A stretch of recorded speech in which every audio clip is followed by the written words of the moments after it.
You're listening to Dads, Diapers, and Drinks. 3 dads trying to lead their families well in a crazy world. So grab a drink, sit back, relax, and enjoy the show.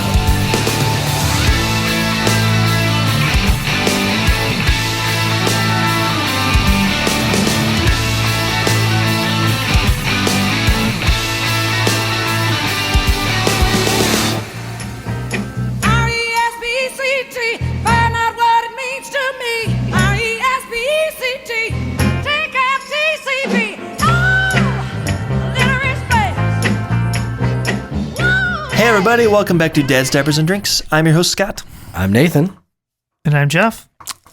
You're listening to the next episode. I don't know what order these are coming out anymore because we just we just did the wives one a couple days ago. So I don't even know what number this is. But here we are talking again. Nathan and I, we've got some rum and Coke going this week. Yes. Which is a delicious combo that I had really not had in a long time. Yes. Kind of forgot. It's not just bog standard rum. It's coconut rum, Malibu. Coconut rum, yes. Yes. With So, Coke. with Coke. All the C's. Yes. It's quite delicious. Delish.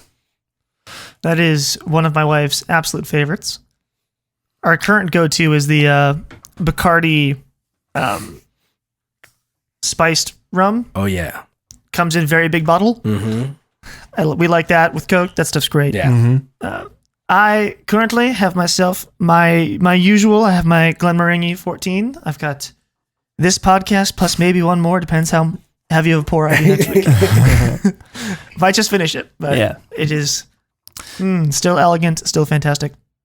Yeah. Good stuff. Depends on how long we go. Mm-hmm. It depends which one of these bullet points we hit. I might pour myself sick. We've got a lot we could talk about this week. Yes. We're talking about respect. And I know I titled this R.E.S.P.E.C.T. And you may have heard a little snippet of that played in the intro. But we're really just talking about respect in general.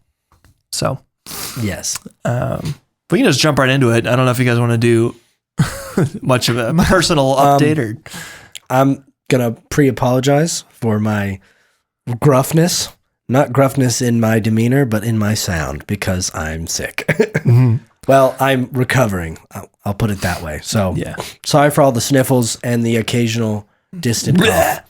Yeah. Yeah. Those will come out. But, you know, you can kind of get a window into my existence right now. Yeah. You've been sick for how many days? It's like, this is like day 5 now. Woof. But, yeah. Yeah. It's just never fun Brutal. when it drags on. Yep. My only thing, life update is today, Kelly just absolutely refused to fall asleep at her nap time. What? So she just didn't take a nap today. Put her in her room. We're like, kid, you are so tired. You are taking a freaking nap. And she would not sleep. She sat in her room, kicking at the door and screaming.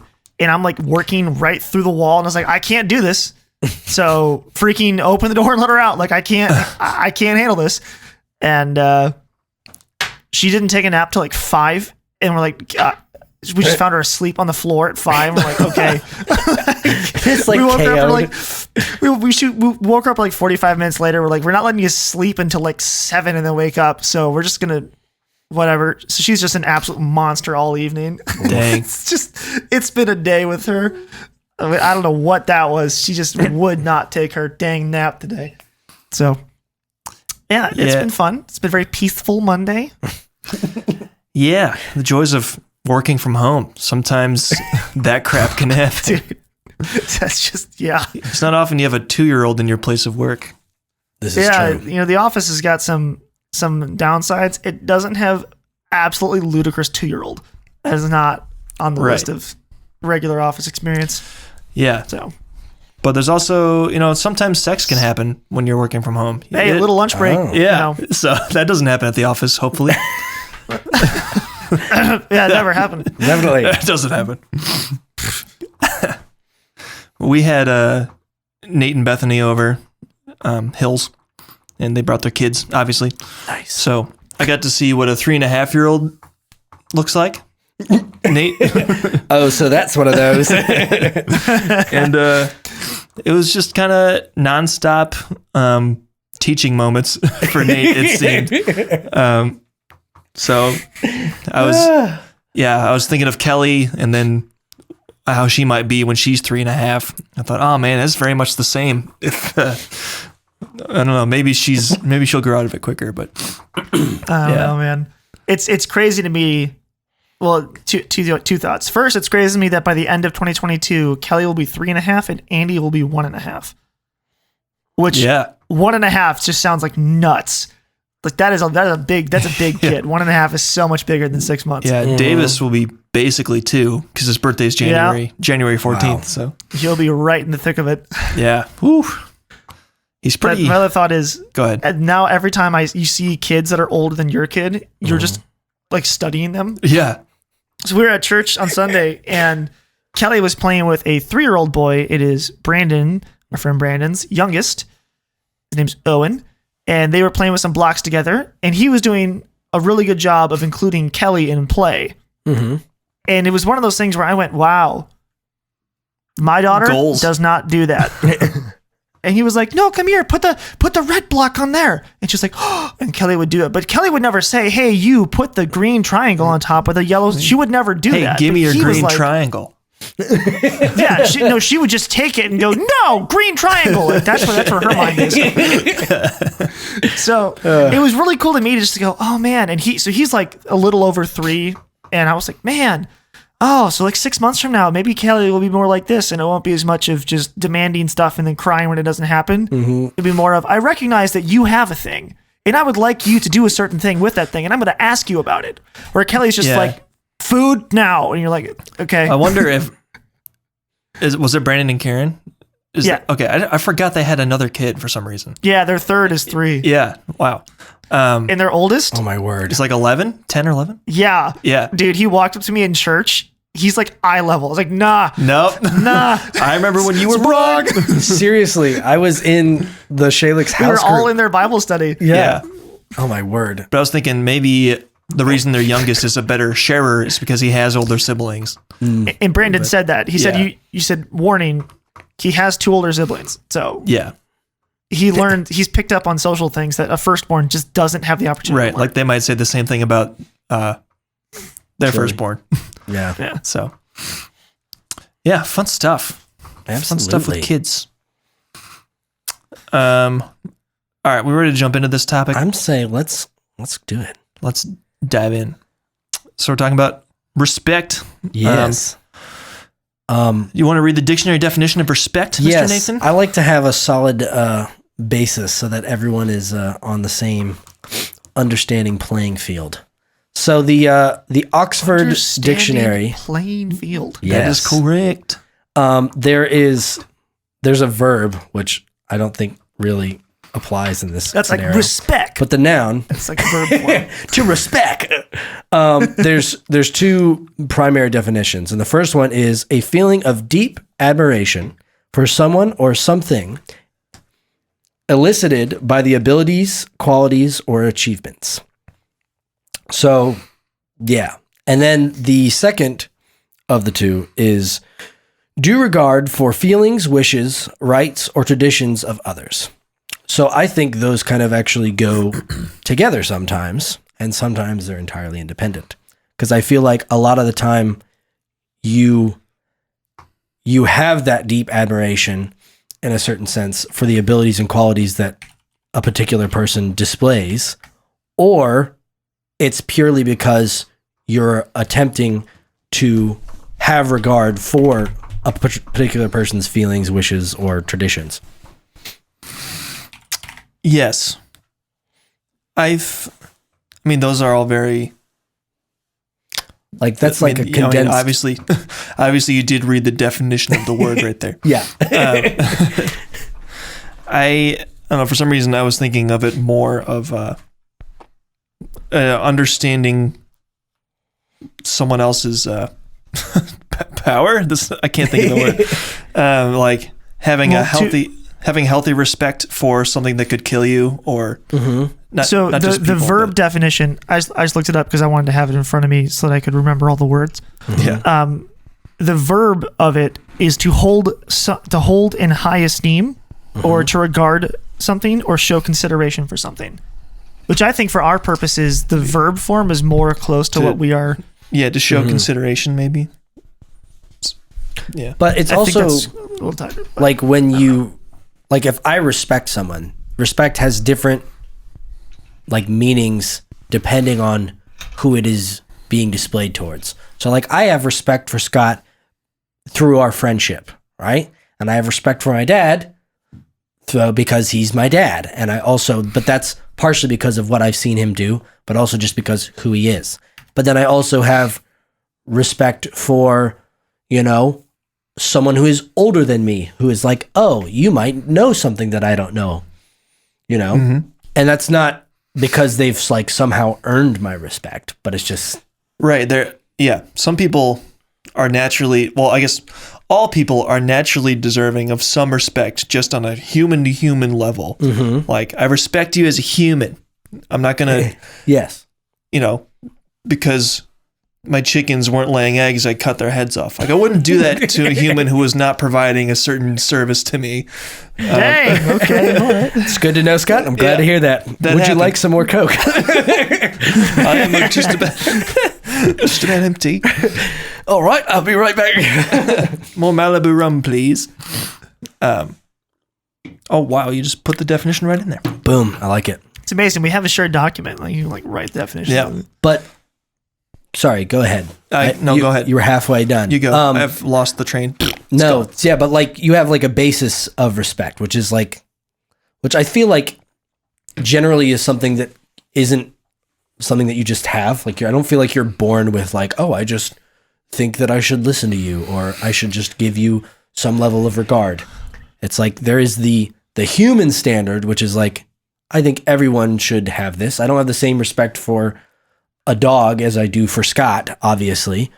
But I think there's also the earned level of respect where it's like someone has shown a specific aptitude or, you know, holds like quality moral standards that they are, you know, have integrity about that's consistent. Example,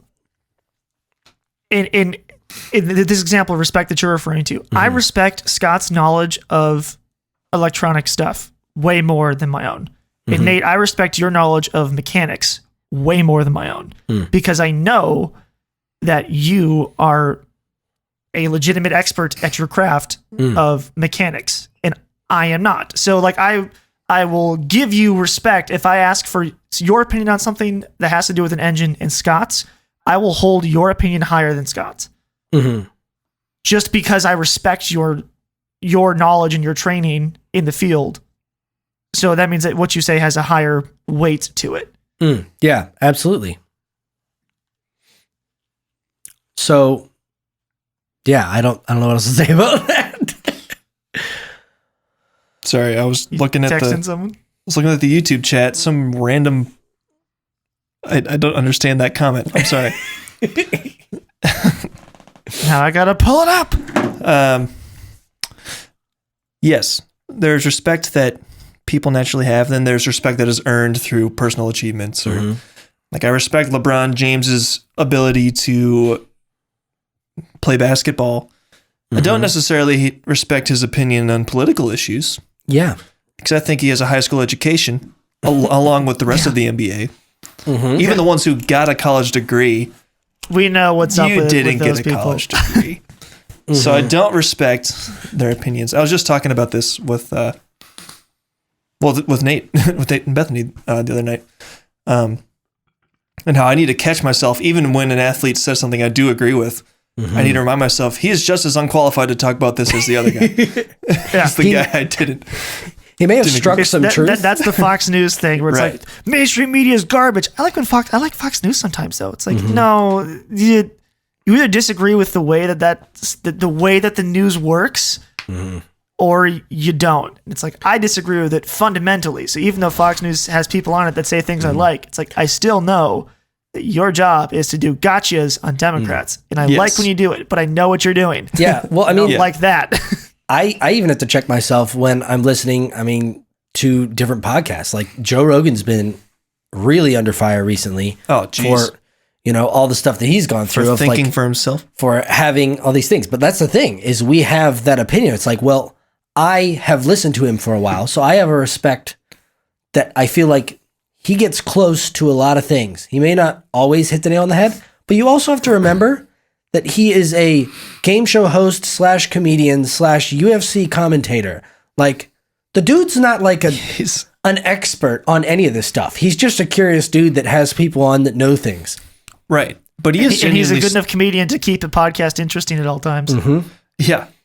But he is genuinely curious, and he retains a lot of what he listens to, and he's engaged in the whole conversation. He is a really smart dude, honestly. Absolutely. Yeah. But he's not a qualified, credentialed expert in anything. He's just a guy. Maybe UFC. Well, okay, UFC, yeah. He could probably be an expert in that. Martial arts or MMA, yeah. Taekwondo, he was, he won many competitions doing that. So, yeah, the guy knows a thing or two about that.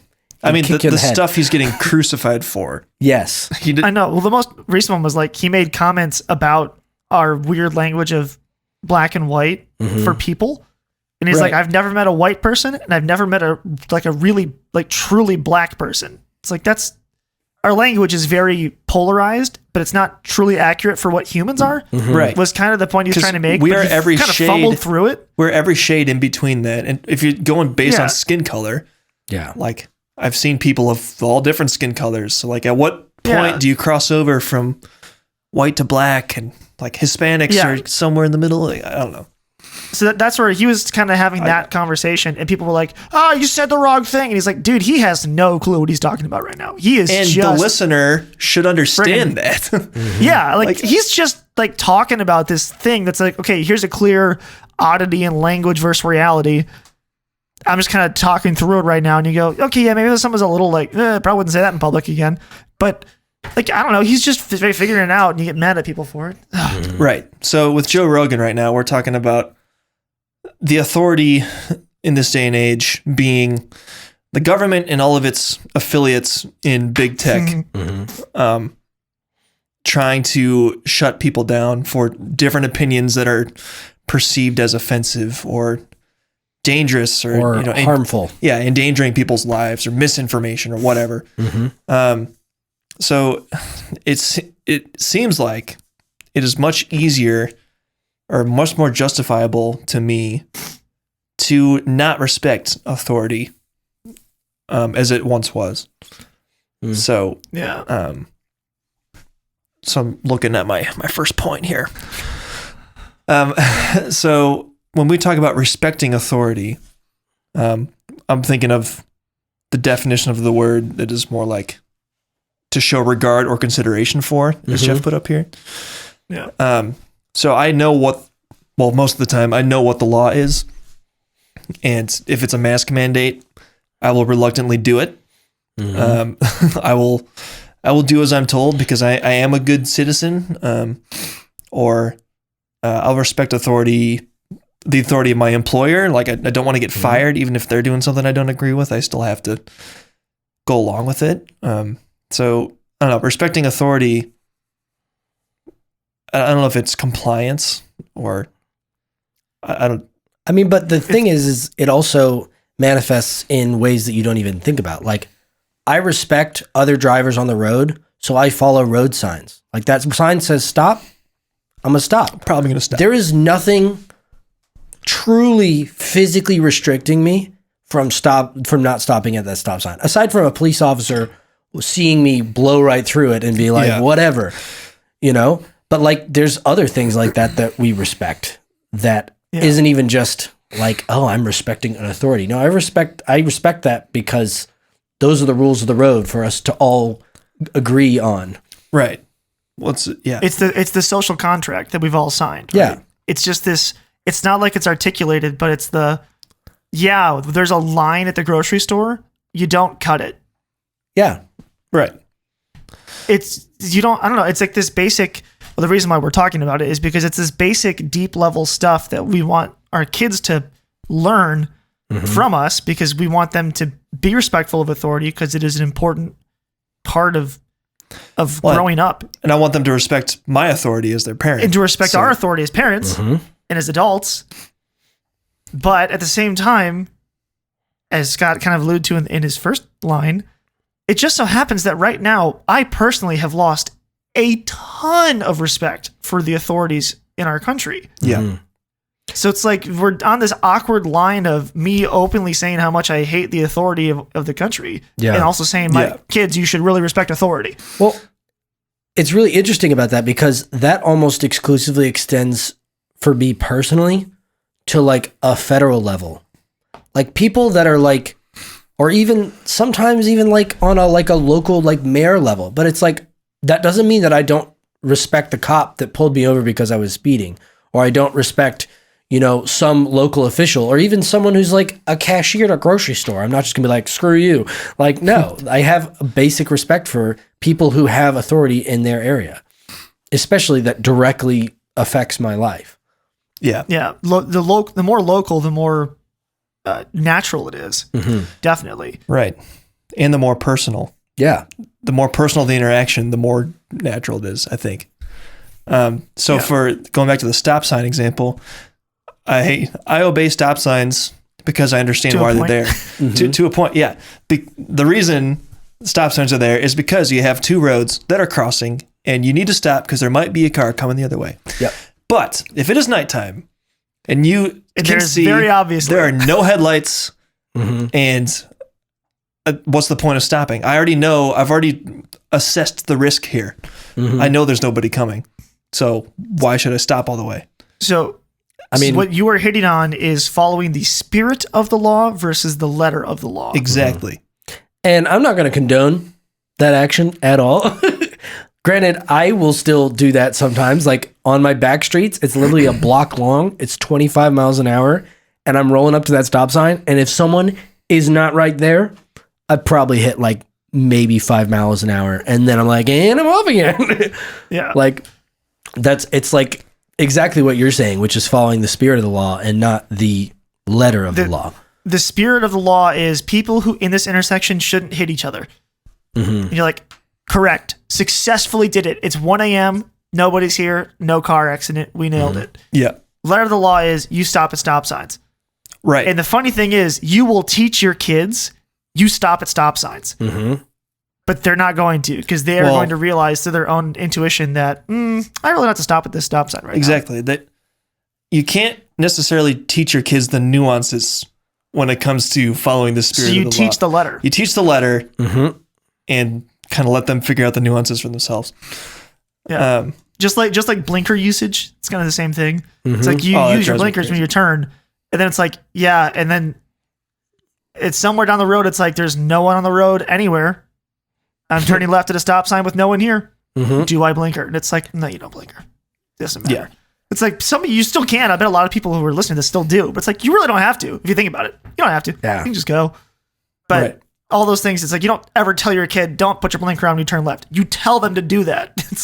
Please, for the love of God, do it. And anyway, it's interesting because I don't even recognize that I have those kinds of things. And I feel like traffic stuff is like the one thing that is like really interesting because it's all held within my mind. Like you're at an empty intersection and you're sitting at a red light to turn left and there is literally no one around. And I'm like, I could have just gone.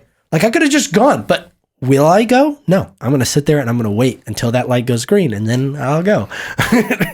And it's so interesting because it's like we've talked about. It's this social contract that we've all agreed upon. But there's a lot of those things that have been put in place in multiple areas of our lives. I mean, traffic's like a really easy example, but I feel like there's a lot of those areas in our lives that we have agreed to this social contract. We agree to respect others in society by doing these things. And so we have a lot of different areas which we are respecting people. At least that's how I was raised, to respect these things. Right.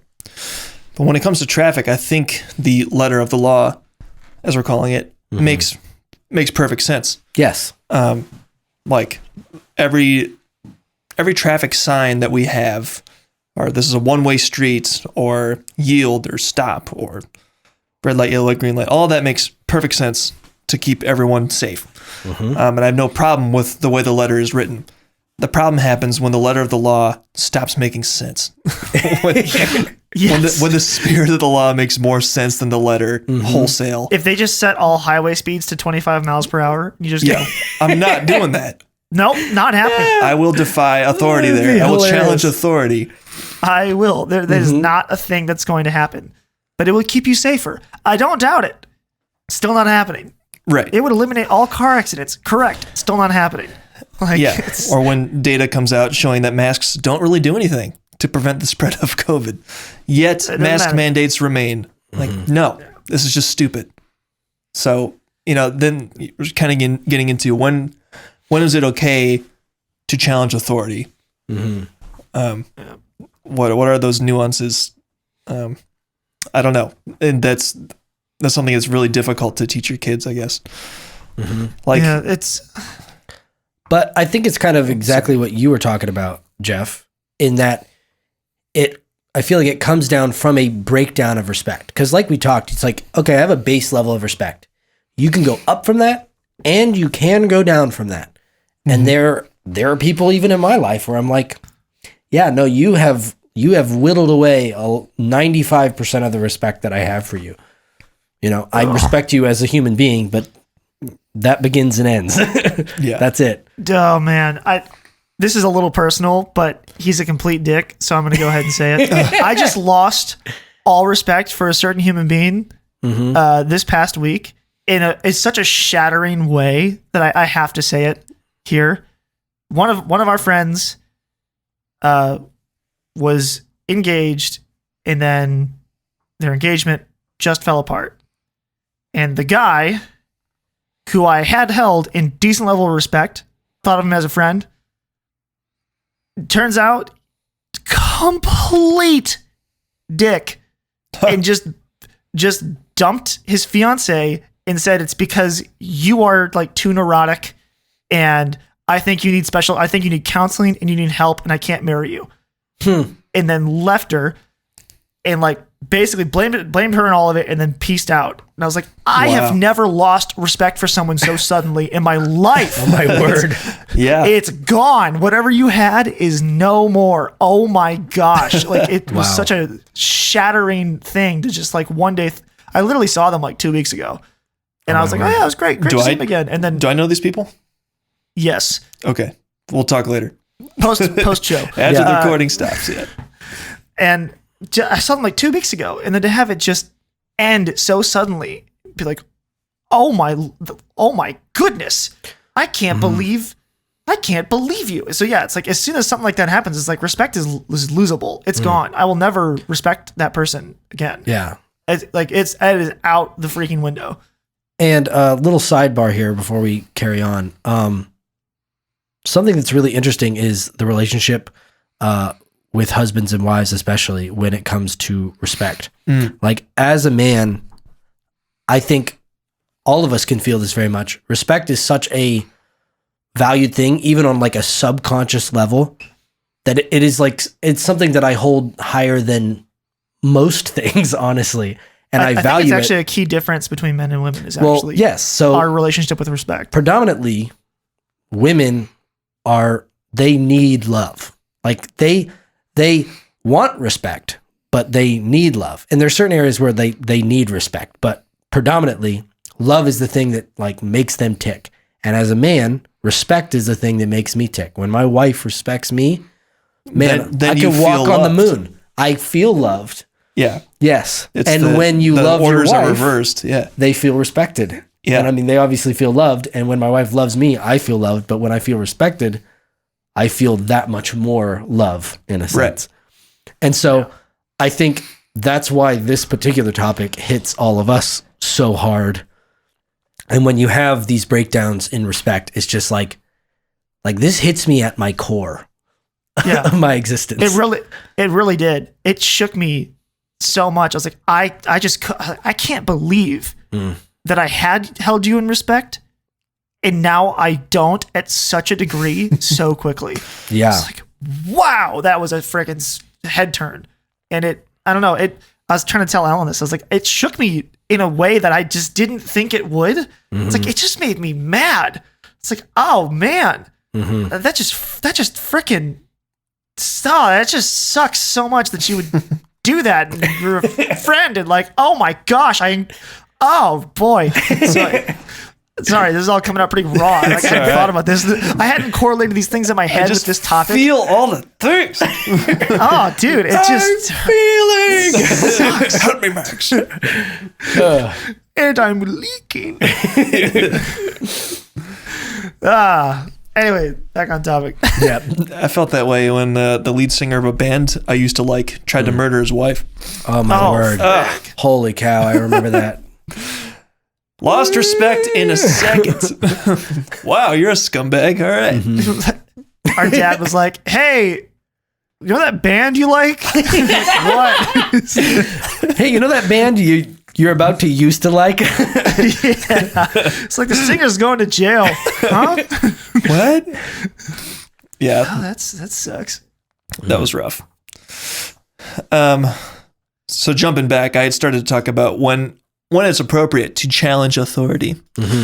And there are many historical examples of people challenging authority. So it's hard to know.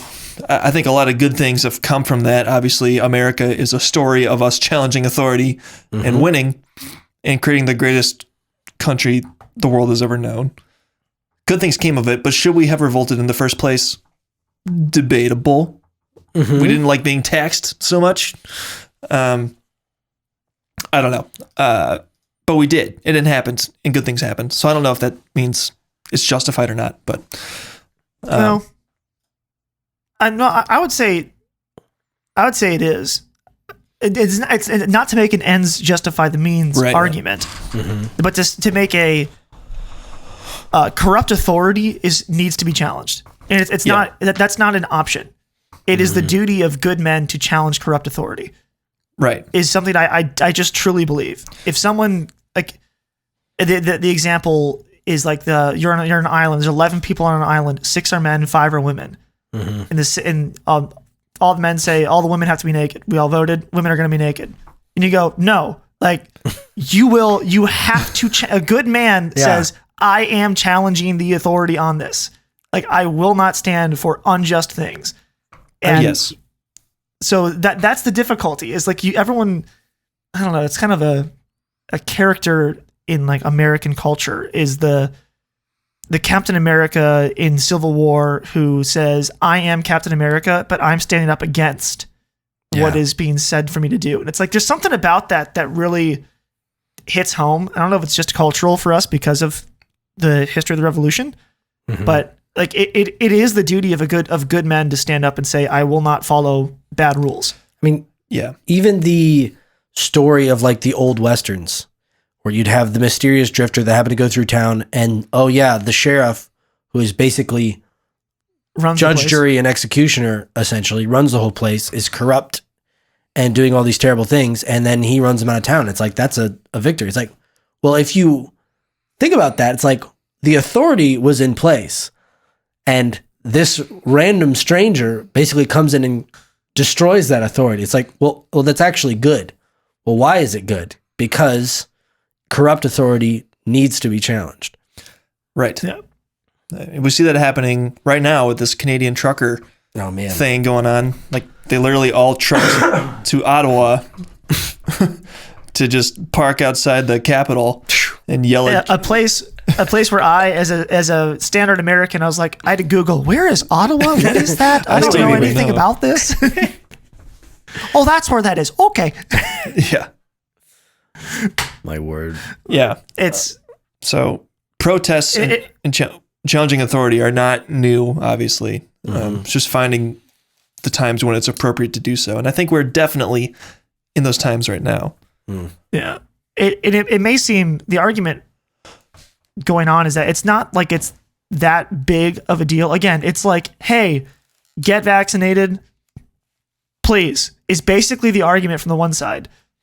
And the other side is saying your new law says that if I'm not vaccinated, I'm not allowed to like deliver food. I'm just a truck driver. I stay in my truck and I just want to drive into your city to deliver you all your food supplies.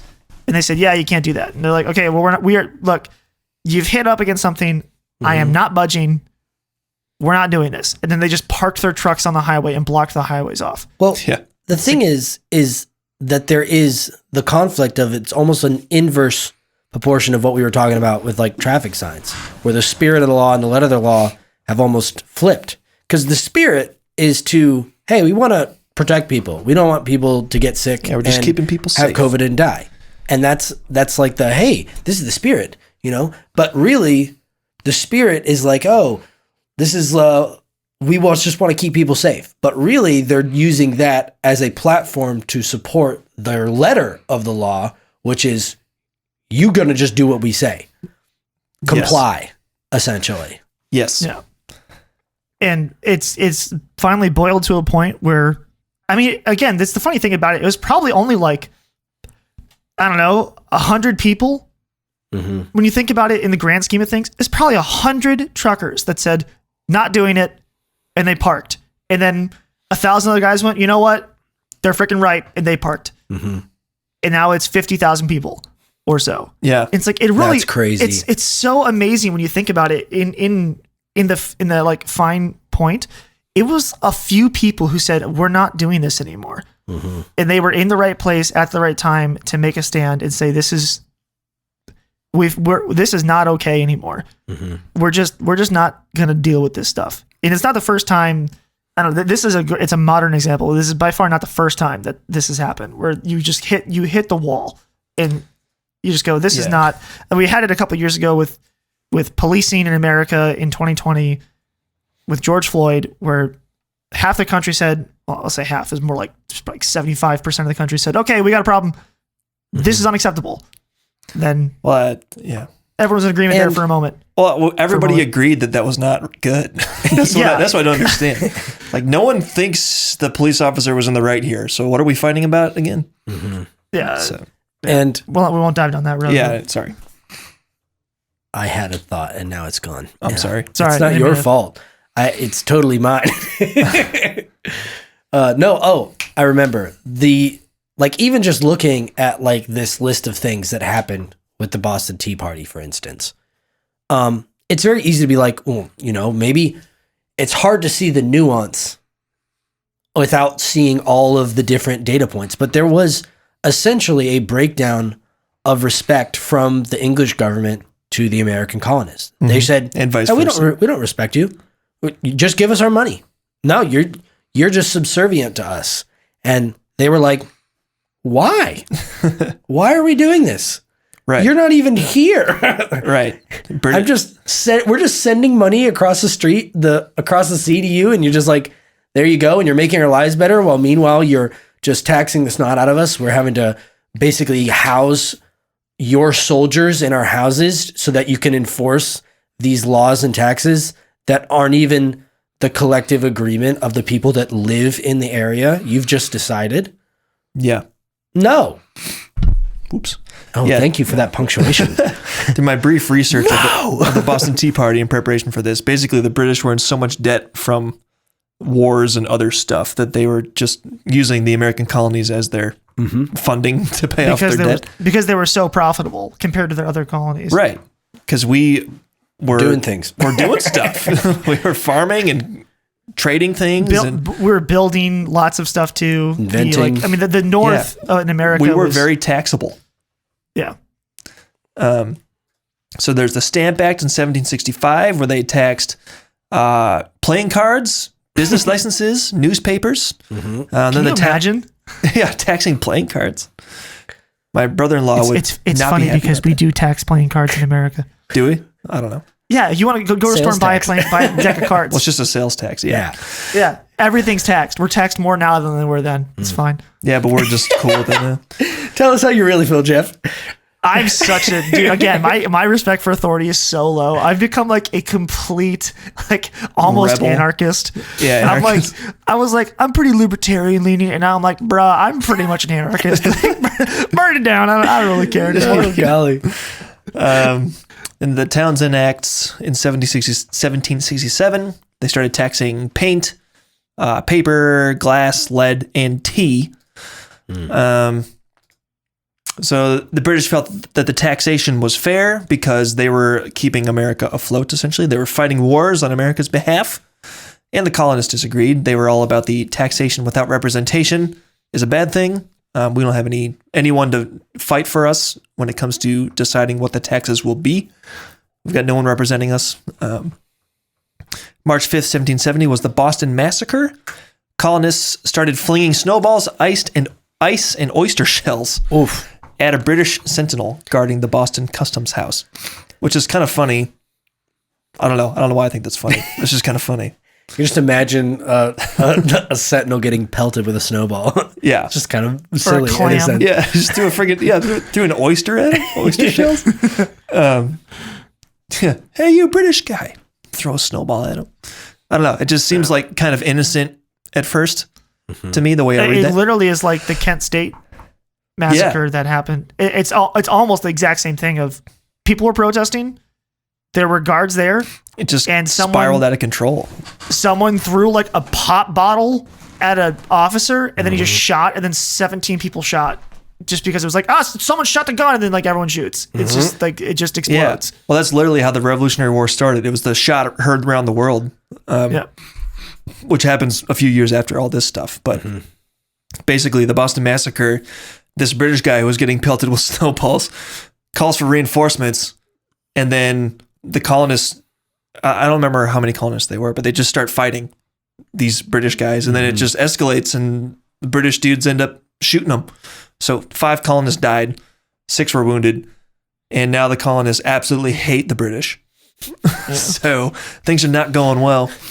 So the British revoked the Stamp and Townshend Acts, but imposed a Tea Act because we made a lot of tea, and it was British could rely on a lot of taxation revenue from taxing our tea.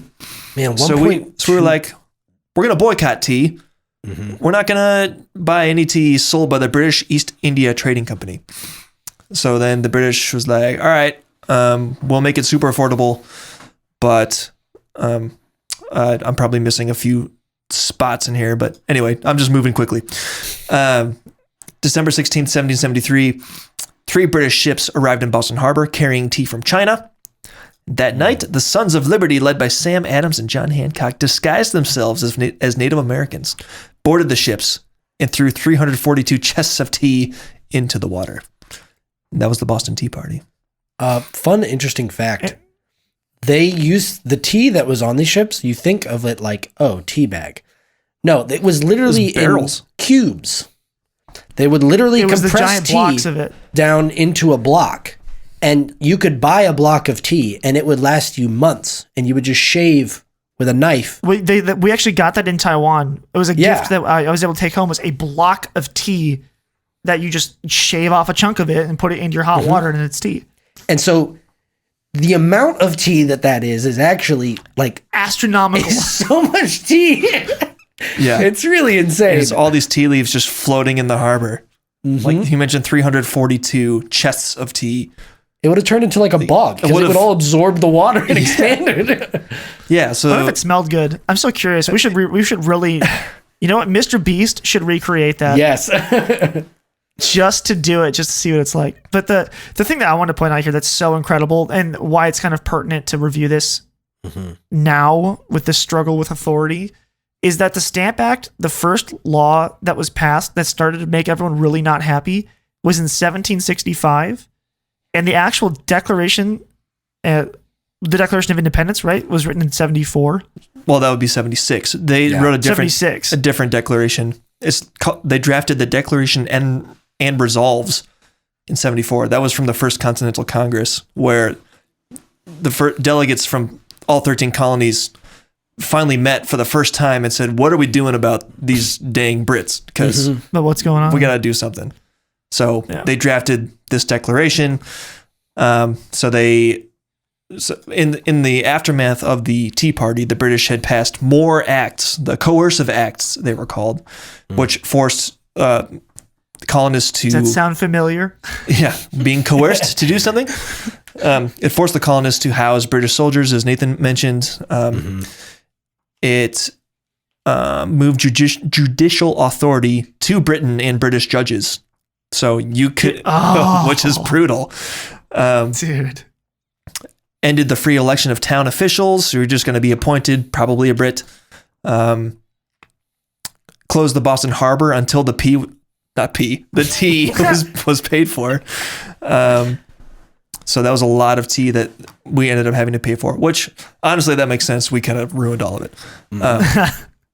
Okay, fair play on that one. All right, you win that 1 point for the British. You're going to pay for all that tea. Okay. Okay. And this last one's kind of funny. They extended freedom of worship to French Canadian Catholics. What? Which pissed off the Protestant colonists, which all of us were. Like, you can't do that. Like, Oh, that's interesting. yeah, freedom of religion. I don't know. We were all Protestants or something back then. Yeah. So when did the actual war officially break out, though? Is it 1776, or did the fighting start before the Declaration of Independence was written? I actually don't know. There are all these mini skirmishes going on. There were more demonstrations of people dumping tea into harbors in other states. And then eventually, stupid advertisement. April 18th, 1775 is when the shot heard around the world started, and that's when the Revolutionary War technically started. Right. That's the line in the sand where we'd say this is where the war started, even though there were lots of things leading up to it. So that was 10 years after the first law that started making people angry, that we kind of track and go, all right, Stamp Act of 1765. That was when people started going, I am not down with what's going on here. And it took 10 years before it actually hit fever pitch. Yeah. And we are right now we're starting year 3. 2020 was year 1, 2021 was year 2, 2022 this is the third year. And people are just now going, all right, what happened to 15 days to slow the curve? Has the curve been slowed yet? We need to totally down with what's going on here, everybody. It's like we need to course correct, or it's not going to get better. Yeah. Yeah. And it may not be for 8 more years until something serious happens. But yeah. I don't think anyone likes the trajectory we're on right now. Nothing crazy has happened yet, but it feels like we're getting there. And just as I said earlier, but like the general sentiment of respect for authority in the country has palpably gone down, in my opinion. Oh yeah. Like, I would never 3 years ago walk around, dissing big pharma or talking about how evil big tech is, or say the FBI is probably corrupt, and so is the CIA, and probably so is the Fed, and so is everything else in the government. Same with mainstream genuinely media messed too. up. I didn't know. Yeah. 4 years ago. It has degraded fast in the past couple of years. Think about just like presidential respect as a whole. Like Obama was president. Yeah, that too, which is a big hit.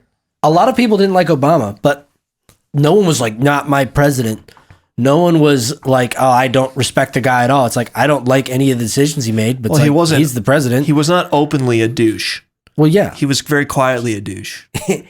But secretly. And then we moved from him to Trump, who was very outwardly not a good guy. Which by far his worst quality was his lack of respectability. Yes. But like, that's like, I voted for him. Still think it's horrible that he's not a respectable guy in office. Like, I don't like that. I didn't. But the other enjoy option was Hillary Clinton, who was even less respectable. So, yeah, in my opinion, I agree. Anyway, so we're saying the whole Boston Tea Party example is there is precedent in history for in just American history, that is, in American history and Canadian history, with this Canadian truckers and other countries as well, for uprisings to happen when authority starts getting a little out of whack. Something. What is it? Is it in our Constitution? Something about the consent of the governed. Where does that line appear? I think that in our American I don't documents. That just popped into my head. I know. What does it what mean? you're talking about. What does it mean? Like, that's such an amazing concept, though. Like, we have an agreement between the people being governed and the people doing the governing that, we're going to be talking and it's going to make sense. Otherwise, we're kicking you out. It's kind of what it is. Even the beginning of the Constitution is literally "we the people." In order to form a more perfect union. It's like, this isn't "we the government" or "we the authoritarians." No, this is "we the people." It's like, we've agreed on this. And if we stop agreeing on it, then something has to change fundamentally. Yeah. And we wrote into our own Bill of Rights that we have the right to bear arms to enable us to overthrow the government if we think it's time. So that's pretty smart by our founding fathers to do that. Even though they're the ones in charge, they're like, we better give them the power to kick us out. Yeah. It's just amazing. That is actually really insane if you think about it. Like, what other structure was like, you know what? Let's make it so we can just completely dismantle ourselves. That seems like a good idea. Well, I don't think the British government was like, the monarchy was like, give them guns so that when they're pissed off at us, they can come after us. Like, no, it's a terrible plan. Well, that's what makes our victory in the Revolutionary War even more amazing, because we were just a bunch of farmers who didn't have anything. Yeah. We just survived, and the British couldn't keep justifying fighting us anymore. And the French were willing to use us as a way to overthrow the British power structure of Europe. So thanks to them for the guns, because we were like, oh, we have enough for some fights, and then we lost, and we're like, we don't have enough guns to fight anyone. We can't let the British know. And then the French supplied us with guns. We're like, okay, we can actually do this now. But we literally had nothing until a major power was like, yeah, we'll side with you guys to overthrow the Brits. But so we've just spent some time talking about kind of like the historical idea of revolution and the historical idea of challenging authority and it being the proper thing to do or a justifiable thing to do. But the bigger thing to me personally, being that we are Christians, is that Jesus laid an example of challenging authority throughout the Gospels that if you read them is very clear that he was totally okay to walk into his culture and in his time say, you are all not behaving properly, you are wrong, and this is what we should be doing. And he was totally okay to challenge the authority of his time and point them in the direction of God, in a good direction. Yeah. Right. Because Jesus was actually getting back to the spirit of the law rather than the letter of the law. Pharisees were all about the letter of the law. I think. I'm probably misspeaking. The things I was reading today was more like the letter of the law was Old Testament law, but the Pharisees in Jesus' time had kind of misinterpreted that, or like the interpretation had changed over the years. And the reason Jesus was being perceived as defying authority or challenging authority was because he was actually following the letter of the law as it was written in the Old Testament, and not like when he's performing miracles on the Sabbath or healing people or whatever. And the Pharisees are like, hey, you can't do that on the Sabbath. He's like, yeah, I can. So it's like he's breaking the letter of the law of the day, or as the law is interpreted by the leaders of the day. But he's not really breaking the law as it was written thousands of years prior to that for the Jews. That's, if that makes sense. Yeah, I would say the thing that his justification for it and his main argument was the greatest commandments are these: love the Lord your God with all your heart, soul, and mind, and love your neighbor as yourself. Right.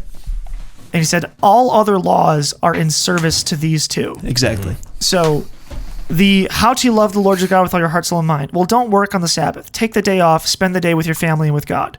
That is how you love God. But if your neighbor is dying, you should not let them die on the Sabbath because it would require you to work. So that gets a little... If it's not subservient to the first two laws, you break it. Like the primary rule is love God, love your neighbor. So you've so in love. I think one of the things he actually said directly was you've fallen so in love with your own laws that you've forsaken God. So I see that a lot in today's culture too. Of like, them's the rules, and it's like, yeah, but those rules are hurting people. It's like, but that's the rule. And it's like, that is not why we do rules, though. Right. What were you about to say? No, I was just going to say that he would challenge people like really aggressively sometimes too. Like there's been some times where you're reading the Bible and you're like, dang, okay, Jesus. Like there's the one point where he called I want to keep calling them they're Pharisees. I want to call them Philistines. Good night. Different part of the Bible. Totally different. But the Pharisees, like there was one point where he literally goes, you snakes, you blood of vipers. Mm-hmm. Like, what? That's not nice. That is not gentle conversation. Whitewashed tombs. Mm-hmm. Yeah. Whoa. I feel like it's one of those things where there's the phrase, that we have it in our notes here, but it's weak men make hard times make hard times make strong men, strong men Scroll down. I'm losing my brain. Hard times create strong men create good times create weak men, and weak men create hard times. Mm-hmm. And we are at the last phase of the cycle, which is weak men create hard times, which is what we're going through right now. Is basically, in my perspective, we have a bunch of weak men. Mm-hmm. One of the biggest part of why we're doing this show is because there's a crisis of manhood in the world right now, and we've created weak times. And one of the ways I see this is the fact that we don't like to tell stories of Jesus when he was being a strong man and saying, yes, I am not doing this. You are a brood of vipers. You are like, that is okay. In Jewish culture, snakes are Satan. That's right. To call someone in the government, you are satanic, is like a big freaking insult. Yes. That is not light language. That is as cuss words get. Mm-hmm. But we don't tell that story in church. No. We don't talk about these things. We don't talk about the times when Jesus stood up strong and said, this is not how we act, and changed the culture of the world by doing that. Can you imagine Jesus going into the temple and like, he's just some random dude. There's a crowd of people. He starts flipping tables over. Mm-hmm. Yeah. It's like, we don't sell it. This is not what the temple's for. Yeah. I mean, do people recognize him at that point? I don't remember how much he had done prior to that. He was well known by that point. Or was he just some wacko who was flipping tables over? But yeah, he saw people misusing the temple, God's holy temple, and said, this ain't right. I'm going to do something about it. So, but you don't get that version of Jesus in church. And you think about our worship songs, and our sermons, and the way everything is so gently packaged and sensitive. And like, you're missing a lot of men right now. So yeah, it's, I'm not a big fan. That's why I like the hymns, because they're very theologically based and very rich lyrically. I don't know. They hit me somewhere different than contemporary worship, but absolutely, hymns are very much gone, at least in the churches we attend. Well, the tragedy of it is that they don't need to be. I am all for new music, and especially writing music that fits our culture, because hymns fit the culture of when they were written. They're written in that way because that was what music was back then. And it's like, we can write stuff that fits music today, the way our culture understands music, but we just don't have to write dumb songs. We could write not dumb songs. Yeah. How cool would that be? It's possible. There's a couple of them out there and I love them, but they're few and far between. Most of them are like, that's another happy-go-lucky one. It's like, this isn't happy-go-lucky time anymore. I'm not looking for happy-go-lucky song. I'm looking for God is strength and power, and he is righteous and will give you strength in your times of need and stand by your side when you fight. It's like, that's fighting. The song I want right now. Let's fight. There's stuff to be, there are tables to flip right now. Right. But I'd rather not many sing, tables. this is how I fight my battles times 1,000. Yeah. Can we just wrap it in some more creative lyrics? That's all. I know the sentiment I agree with. It's just the song to me. It's like, this isn't a good song. Yeah. Did this take 5 seconds to write on the back of a napkin? Is that all we got? Yeah. Something that a lot of this conversation got me thinking about in general is that I feel like, aside from the areas of, respect that we've already discussed, I feel like there's actually just a loss of respect in general like in our society as a whole. Like there It's used to become be very popular to disrespect people publicly. oh yeah, and like dunking on people is something that like yeah, that's something that you do. Like I mean, there used to be like probably 2 generations ago where you did not just diss people because you wanted to or because it's going to make you look cool or something. I mean, even to the point where people trying to have, simple debates on things just entirely on merit alone, and people are challenging their moral code to some extent. And they just don't have respect for you as a person. It's like, well, you're starting a conversation based out of the idea that you have no respect for me. It's like, if we can't have some mutual respect, then nothing can be said. Like if we didn't respect each other, this wouldn't even be a conversation. We couldn't even have this podcast right now. It's respect that allows you to disagree with someone and still be friends with them. Yes, exactly. And that is absolutely gone in our culture right now. Mm-hmm. We cancel people we disagree with because we don't respect them. Yeah. I've never really viewed that through the lens of respect, but that is the proper way to view it, isn't it? Mm-hmm. That the thing that we have lost so much is the baseline respect for people we disagree with. I mean, it's not, because I always thought of it as like kind of tribal fighting. Mm-hmm. It's like, no, it's just kind of like my side versus your side, and this is a way to win, so I do it. But really, it's deeper. It's that I don't respect your side's opinion on the matter. Therefore, bye. And sadly, to my own biases, I'd say I have that same feeling with like the abortion argument. At this point, if you make the pro-abortion argument, it's like, dude, I do not have respect for that argument in the slightest. And therefore, you can make it. And therefore, I know what your argument is. I will never agree. I have no respect for that argument ever. Yeah. So, there are lines like that. Right. You can disrespect the argument, but still respect the person. Yes. It's when you disrespect the person because of one little view they hold across their spectrum of views they might have that you actually agree with, but you didn't bother to sit and listen to them to find out what your common ground is. Mm-hmm. Like people trying to destroy Joe Rogan right now. He's the most open-minded guy. You probably agree with him on a ton of stuff. You just don't know it because he's you don't into bother. Like everything. Yeah. I disagree with him on almost everything. Yeah. But I like him. Mm-hmm. That's the funny thing about him. Yeah. I think he's funny. I think he is genuinely curious. I don't remember if we said this before we hit record or not. But we were talking about Joe Rogan earlier. I think we did. I think we were talking about it on this. Before we hit go. Well, the thing that I notice is it really is like internet culture, which obviously cancellation is internet culture. But the part of it that I notice is when talking to our cousin, our second cousin who lives in New York City, he was talking to us a couple of years ago about the difficulty of dating in New York. Mm-hmm. And he said the issue is if you don't hit it off with someone on like every level, they just go, you're gone. You're dead to me. I don't need to talk to you again because there's more freaking people in this world. Yeah. I'm in New York City. There are millions of men here that I can meet. And you missed one of my boxes? Bye. Mm-hmm. Right. And it's kind of that idea of you may agree with someone like Joe Rogan or someone like, I don't know, us or the friggin' coworker you have or whatever. You may agree with them on like 85 things that you could build a good relationship around.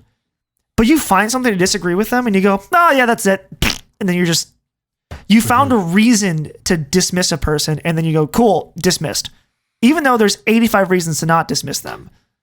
Yeah. But we're so quick. We're so happy to just remove people from our lives that don't fit perfectly into our box. And that's what leads. And I think it's mostly because we just have too many humans talking to us. There's too many people that you're aware of. When you only knew 12 people, it's like you got to freaking make it work with them. There's only 12 you know.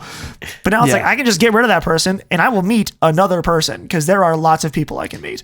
Yeah, well, and the problem with that is because it's so easy to just unsubscribe from somebody or unfollow somebody and follow people who we agree with. It leads to this tribal thinking and this mass formation psychosis. Is that what it's called? Yeah. Where you just get these huge swaths of people all believing the same thing because no one's talking anymore. No one's reaching across their biases and talking, because we just lost all respect for everybody who disagrees with us on any little thing.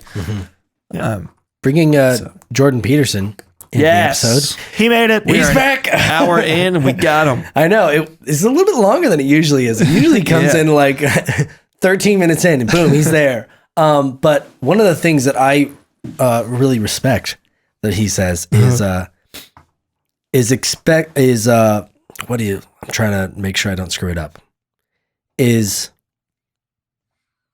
I'm going to screw it up because I've lost it now. It's okay. Maybe I know what you're trying to say. I don't know. You have to start it. I might be able to finish it. Or Jeff might be able to finish it. I've lost the beginning. I can't start it. Is that I think I've got it. Is he has the mind that he looks at people and when he's talking to someone, he expects that they know something that he doesn't. Yes. Always assume that the person you're talking to knows something that you don't. Yes. That's the word. That's the line. Yeah. That's the line. And I feel like if you have that like thought process, like if you're looking at a conversation as there might be something that I could learn here. Let's say 99.999% of what you're saying is wrong. There might be something in there that I could actually learn from. It could even be your wrongness that gets me to think. You could say something so opposite of correct that I go, that's actually perfectly wrong. The opposite is really true. Wow, that's like you can do that too. Exactly. And I feel like because of the breakdown and respect that you just dismiss people now. There isn't even the hear 'em out. That isn't a phrase that is used anymore. Like, yeah, there's another phrase by Andy Stanley that I really like, where he says, if I were you, I would be in the same position as you. Where you say, oh, you don't know what it's like to be me. Like, you're right. I bet if I walked your entire life in your shoes, I'd be standing right where you are too. Right. Which is to say, like, I'm not judging your decisions. You are there for a reason, and I want to hear what the reason is.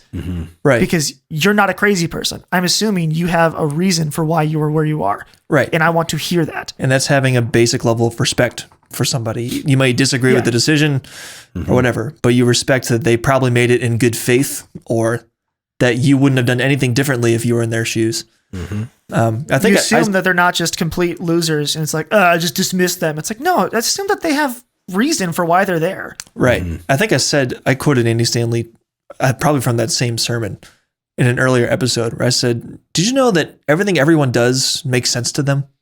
Yeah. yeah. That's such a good line, man. Like, duh, but I don't know. You got to hear it. Something about saying it. There's an Andrew Clavin idea, which is, he calls it basically the great idea, which is that everyone's conscience makes sense. Is everyone believes that they are as valuable as you believe you are. Yes.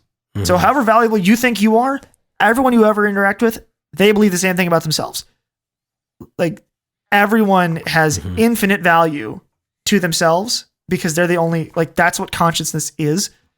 And to dismiss it out of hand is like, you're missing it. There is something of value in that person. They believe they are infinitely valuable because they know themselves.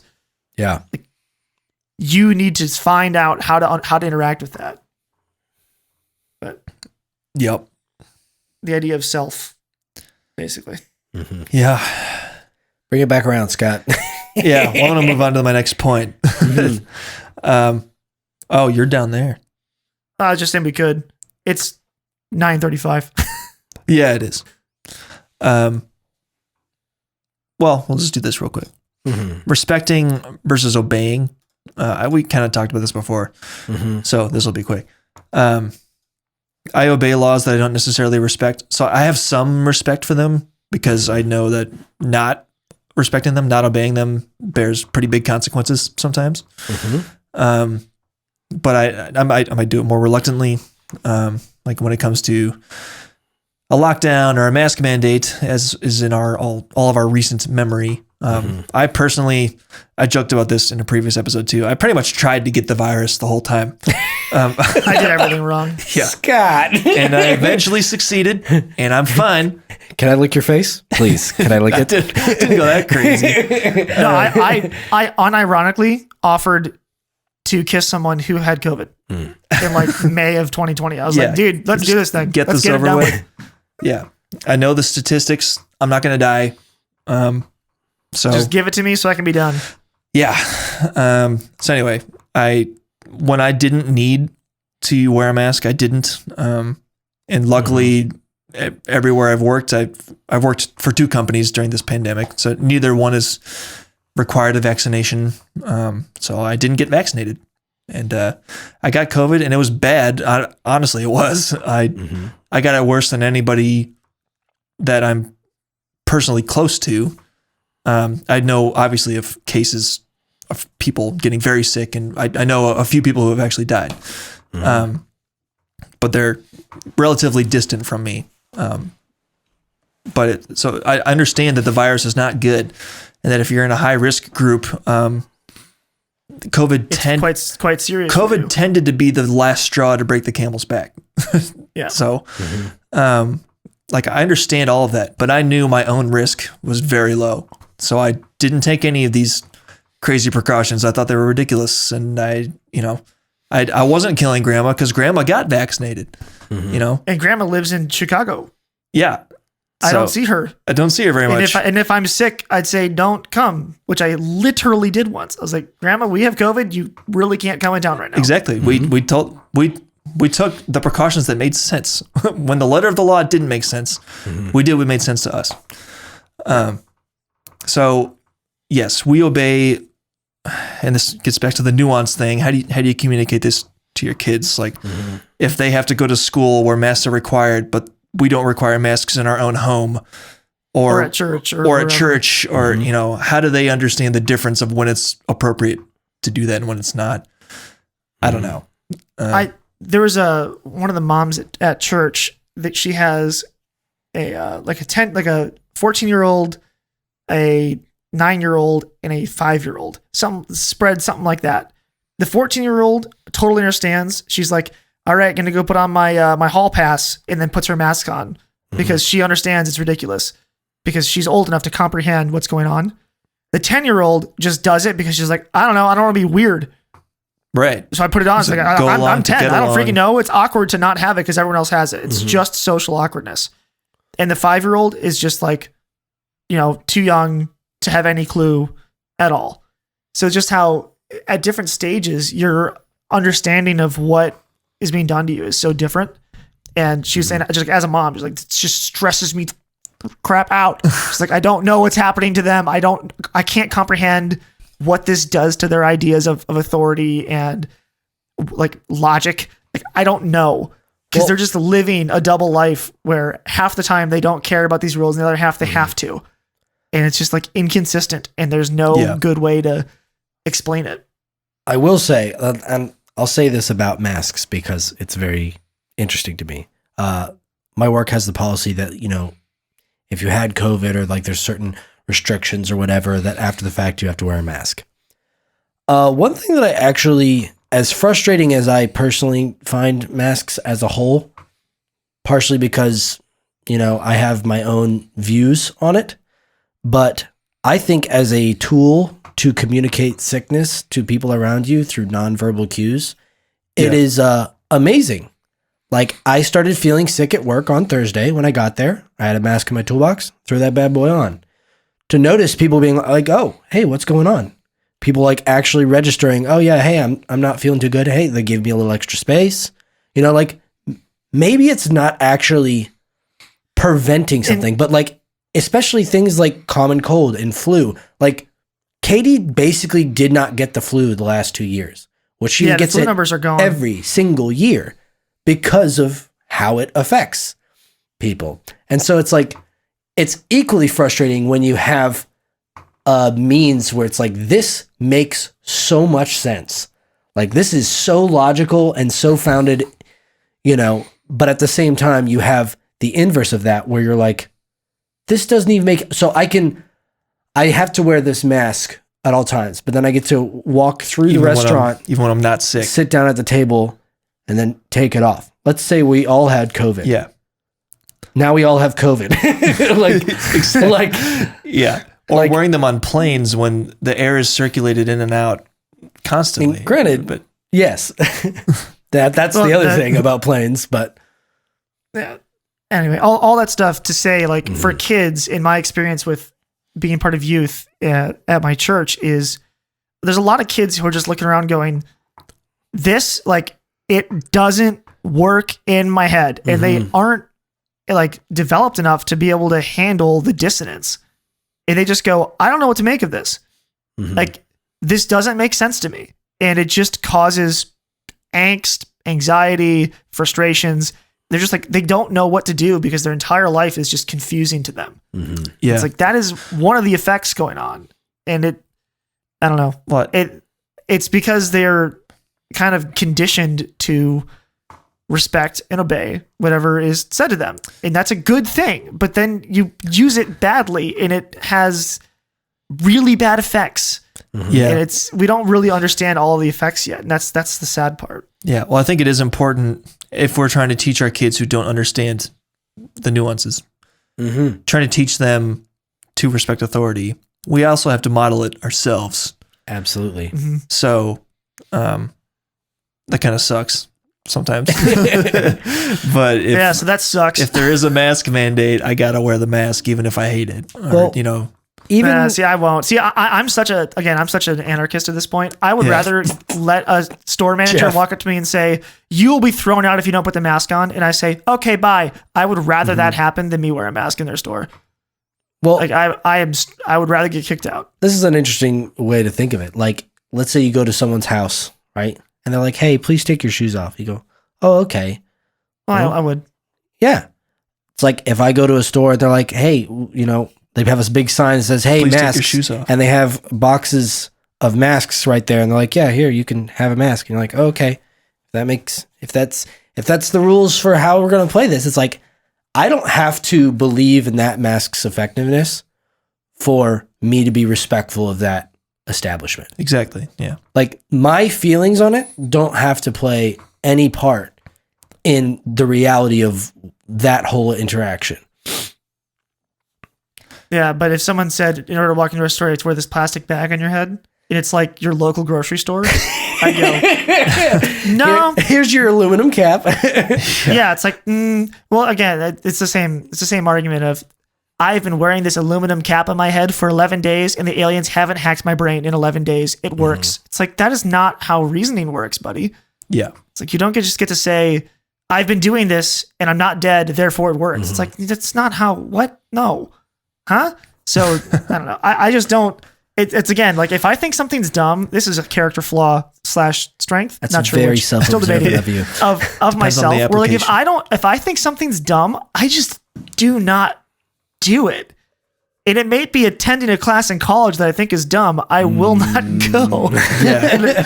That is Which true. is dumb. In that scenario, who's the dumb one here? That's kind of me. It's kind of me. Oh, that's funny.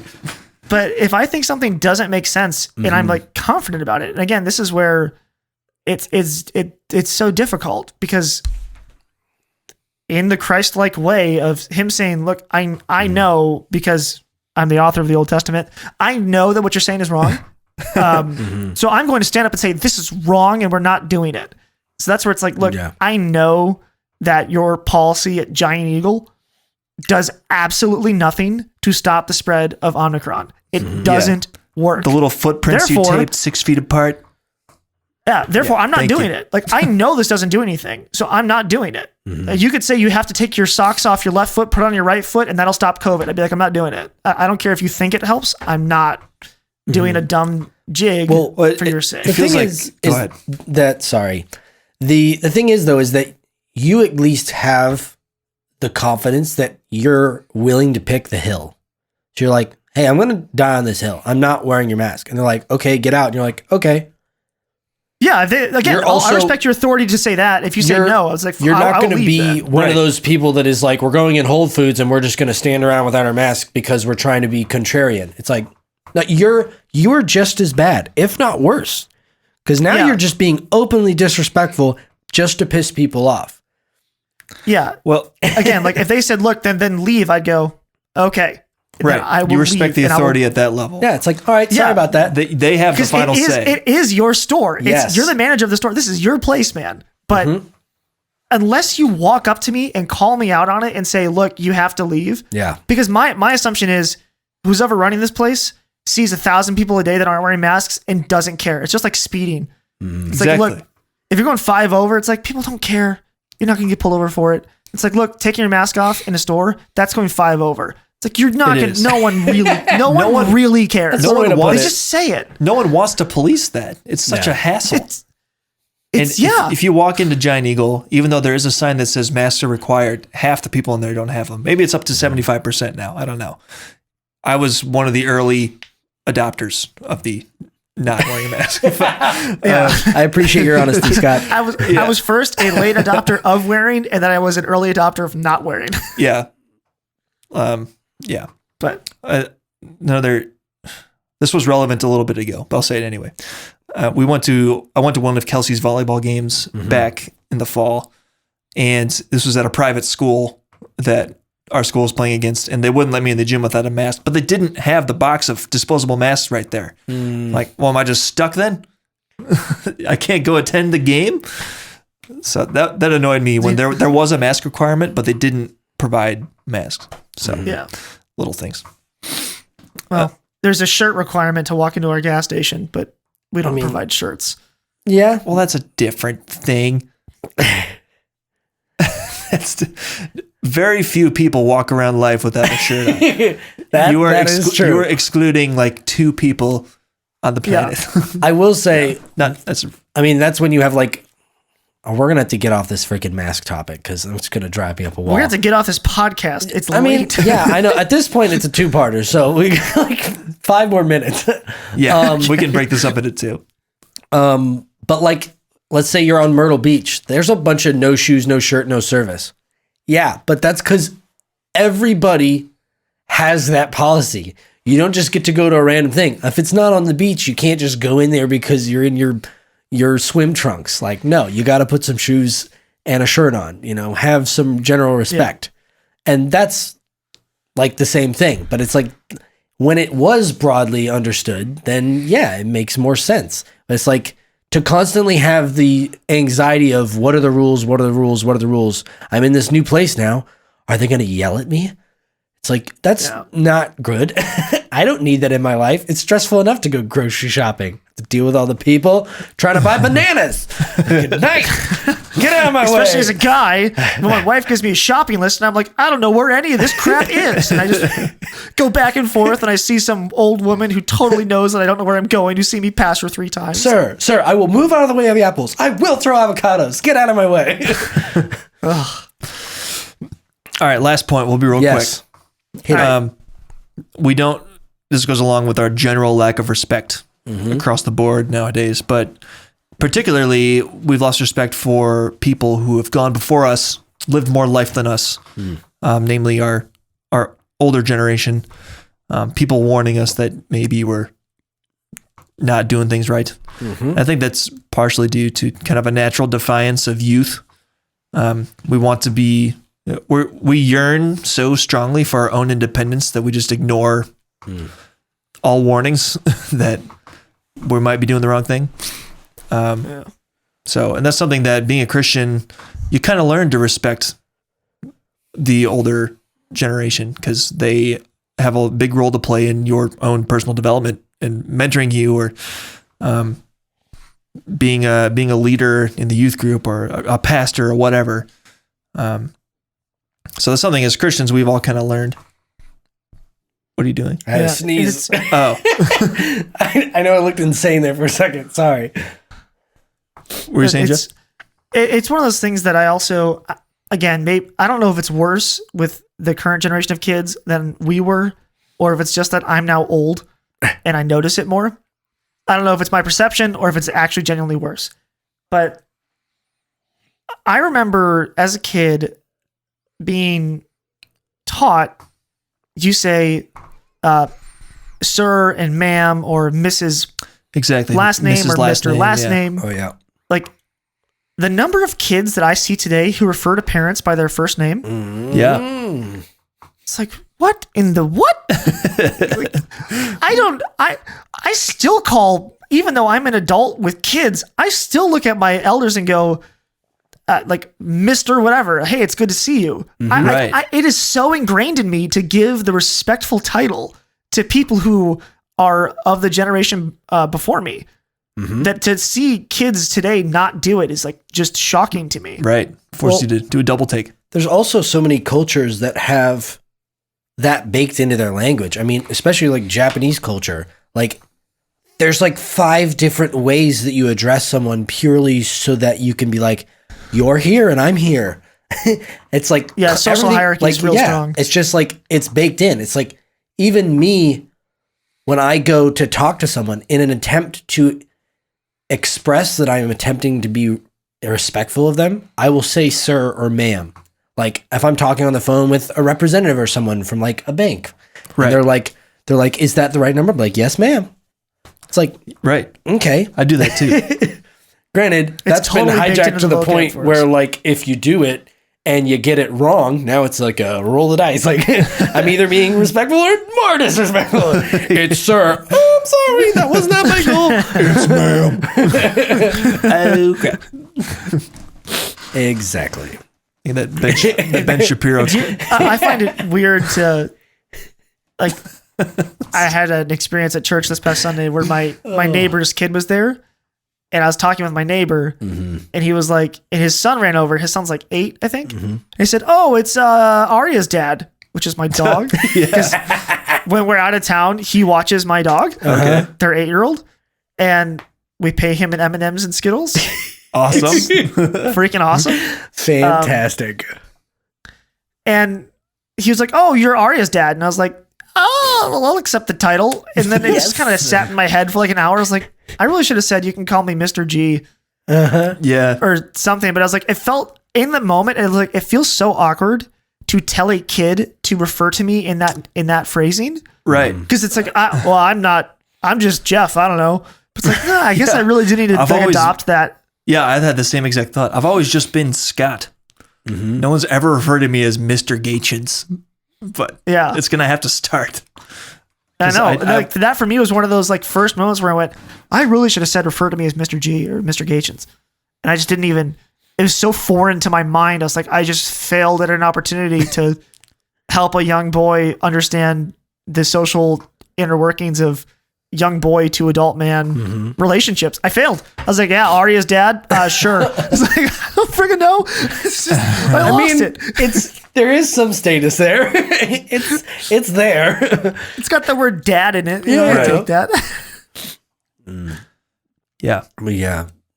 Granted, I feel like we could talk about this for a very long time, Yeah. but Let's just wrap it up. I have to pee so bad. I'm so sorry. You did like pound your Coke real early. And I drank a glass of water prior. You did pound the glass of water as well. Pounded that. Pounded the rum and Coke. Scott has a chugging problem. Time to go. Yeah, I honestly do, man. When you get You chug your drink every week. I drink slower when I get talking, and you drink faster. I swear. amazing. If you get if you get Scott talking, he's just like boom, boom, boom, done. I don't know. There used to be a running thing of like someone needs to comment underneath the YouTube video when Scott finishes his drink every episode. Yes, I want a timestamp timestamp. Yes. It should be. We'll pin the comment too. 12 minutes, 32 seconds. We'll give you a shout out to whoever gets it right. Yeah. Oh man. Yeah. I don't know. It's when I'm drinking something that I find particularly delicious. Like it's like doing a drug. I just want the hit again. Come on, I need keep- more of that keep taking a taste. hit. So That's funny. I don't know. Thanks for sticking with us. Yeah. Is this a 2-parter? Oh, it is. We're like 2 hours, dude. No, we're not. We started at 8, and we started. No, dude, we literally quite didn't start till efficiently. 8:30. Really? Yeah, were you looking at the clock? We've been going for an hour and 35 minutes by my math. But we can break it up into 2. It's a 90-minute episode right there. That's a long one. Yeah. We're calling it 2. So thanks for coming for this 2-parter. Thanks for listening to part 2. Yeah. This is part 2. Backlog. Yeah. We're finally getting ahead again. Feels good. So share this with your friends if you like it. Follow us on social media. Twitter is where we do most of our trolling. So you can join in on the fun. Yeah, that's pretty much all that's for. Yeah. I'm still like, I'm looking at our Facebook thing right now, and I was like, I really need to start actually writing longer form posts here, and I just don't. I never feel like it. So I don't really social media, and if this is gonna work, I'm gonna have to push myself to do that. well, I just have so little self-respect that I don't think anything I have to say is worth posting. It just takes time to do it. I'm like, I don't think anyone actually cares. So I just don't do it. I don't post pictures, don't post written things. I used to in my youth. Then I realized In my ignorance, no one really cares. And it's no one really cares what you gotta say. really easy to be divisive on Very Facebook. truth, nailed that. Anyway, so we're on social media. You can follow us if you want. Set your expectations very low. Please. We're not super, it's not super active, but it would be great if you could share our podcast with your friends. Just text them a link. Say, listen to this. These guys are super cool. And that's all we got for this week. So thanks for listening. We'll talk at you next week. Bye. Cheers.